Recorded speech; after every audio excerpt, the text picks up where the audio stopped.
तो रोज आपकी नींद खुलती है और ट्रंप की एक नई धमकी सामने आ जाती है। नमस्कार, मैं हूं नीलू। इस बार भी जो धमकी है वो ईरान के लिए है, क्योंकि ईरान को वो लगातार धमकी ही दे रहे हैं और तो कुछ कर नहीं पा रहे हैं। अब देखिए, एक बड़ी धमकी ईरान को उन्होंने दे दी है कि नक्शे से ही वो ईरान को मिटा देंगे। लेकिन आज ट्रंप ने जो धमकी दी है, बयान में जो उन्होंने कहा कि ईरान को नक्शे से बिता देंगे, एक बार और किसी ने अमेरिका में सोचा था कि ईरान को नक्शे से मिटा दिया जाएगा, खत्म कर दिया जाएगा, पूरी तरह से तबाह कर दिया जाएगा। आज बात उसी घटना की करेंगे और बात उसी इंसिडेंट की कि किस तरह से अमेरिका को पूरी दुनिया के सामने मुंह की खानी पड़ी थी। तो आज बात अमेरिका के एक ऑपरेशन की जो नाकाम हुआ और फिर दुनिया भर में उसे शर्मिंदा होना पड़ा। यहां तक कि इस ऑपरेशन के असफल होने के बाद अमेरिका में एक राष्ट्रपति भी अपनी सत्ता गवा बैठे। यह बात है ऑपरेशन ईगल क्लॉ की। दरअसल इस ऑपरेशन की नींव ईरान में साल 1979 में पड़ी थी, क्योंकि इसी साल ईरान में इस्लामिक क्रांति अपने चरम पर थी। ईरान के लोग पहलवी वंश के शाह मोहम्मद रजा का तख्ता पलट करना चाहते थे। उस वक्त लोगों को लग रहा था कि मोहम्मद रजा ईरान को आधुनिक बनाने के चक्कर में उनके हितों का गला घोट रहे हैं।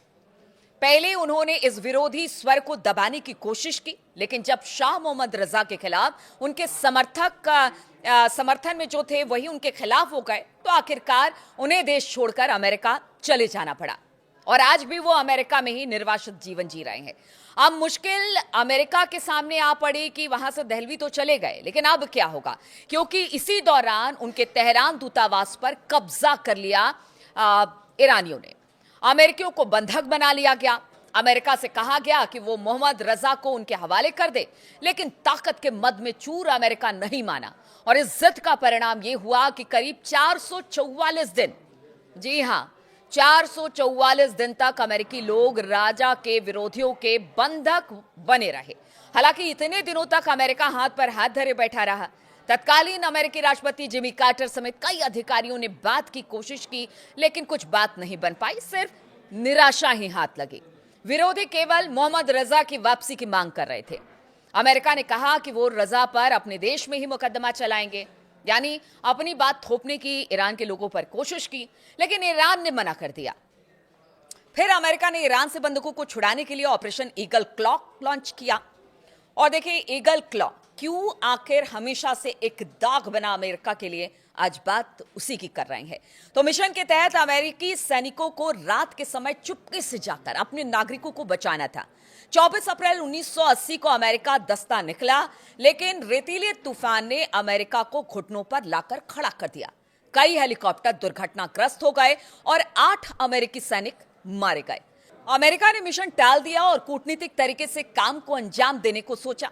उसने अपने सहयोगी देशों के साथ मिलकर तमाम तरह के व्यापारिक प्रतिबंध लगा दिए। इसी बीच अमेरिका के उकसावे पर इराक ने 8 सालों तक ईरान से युद्ध किया। तब इराक की बड़ी ठनी हुई थी अमेरिका के साथ और बड़ी दोस्ताना संबंध थे, और उनके उकसावे पर ईरान से 8 साल युद्ध इराक ने किया। अमेरिका के इराक के साथ आकर बदला पूरा किया, यानी साथ में इराक के अमेरिका भी खड़ा रहा, जिससे कि ईरान को भारी नुकसान हो। इसमें काफी हद तक वो सफल भी हुआ।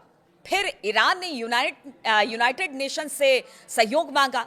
यूएन ने कहा कि ये सब तभी बंद होगा जब तक बंधक रिहा नहीं होंगे, यानी यूएन की तरफ से कहना था कि कुछ तो बीच का रास्ता आपको निकालना पड़ेगा।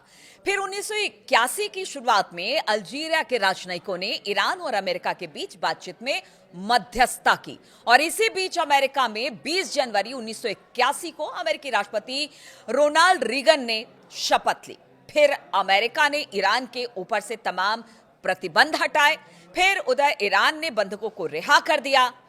तो आप सोचिए कि किस तरह से ये पूरा घटनाक्रम रहा, लेकिन ईरान को फिर भी अमेरिका दबा नहीं सका।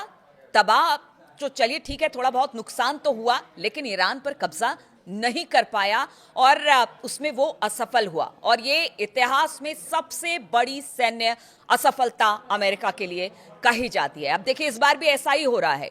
ईरान पर तमाम तरह के सैंक्शन लगाए गए, उनके परमाणु ठिकानों को अमेरिका और इजरायल ने निशाना बनाया, उसके बाद लगा कि अब बात नहीं बन रही है तो फिर सैंक्शन लगा दिया। उसके बाद ये हुआ कि नहीं, फिर से हमला करेंगे, लेकिन अभी तक हमला नहीं हुआ है, लेकिन हमले की आशंका से इनकार भी नहीं किया जा सकता है। तो क्या दूसरी बार अमेरिका इस इतिहास को दोहराएगा? क्या दूसरी बार उसे एक बड़ी असफलता हाथ लगेगी? जो जानकार हैं वो यही कह रहे हैं। अब इतिहास में सबसे बड़ी सैन्य असफलता इसे माना जा रहा है, क्योंकि अमेरिका का यह ऑपरेशन इतना महत्वपूर्ण था कि अगर यह सफल हो जाता तो वो दुनिया में अपनी शक्ति और रणनीति दिखा देता। लेकिन इसका विफल होना उनकी सैन्य क्षमता और योजनाओं पर सवाल उठा गया। राष्ट्रपति की प्रतिष्ठा पर असर पड़ा। ऑपरेशन की विफलता और बंधकों के लंबे समय तक कैद में रहने के कारण तत्कालीन राष्ट्रपति जिमी कार्टर की लोकप्रियता बहुत कम हुई, जिससे उन्हें चुनाव में हार का सामना करना पड़ा। वैश्विक छवि पर प्रभाव पड़ा, क्योंकि दुनिया भर के देशों ने देखा कि अमेरिका अपने नागरिकों को बचाने के लिए एक बड़ा सैन्य अभियान चलाने में भी नाकाम रहा, जिससे उसकी तस्वीर एक मजबूत राष्ट्र के बजाय कमजोर निर्णय लेने वाले राष्ट्र के रूप में सामने आई है। तो क्या इस बार भी ऐसा होगा?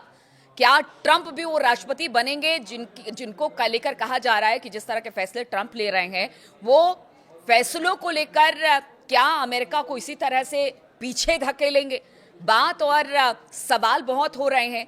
तमाम जगहों पर ट्रंप के फैसले की आलोचना हो रही है, उनके घर में भी आलोचना हो रही है। अब आपको एक बात बता दे कि आज तक ईरान पर कब्जा क्यों नहीं कर पाया। अगर भौगोलिक स्थिति की बात की जाए ईरान की, तो एक तरफ फारस की खाड़ी है, ओमान की खाड़ी है, कैस्पियन सागर है, चारों तरफ ईरान जो है वो पर्वतों से घिरा हुआ है।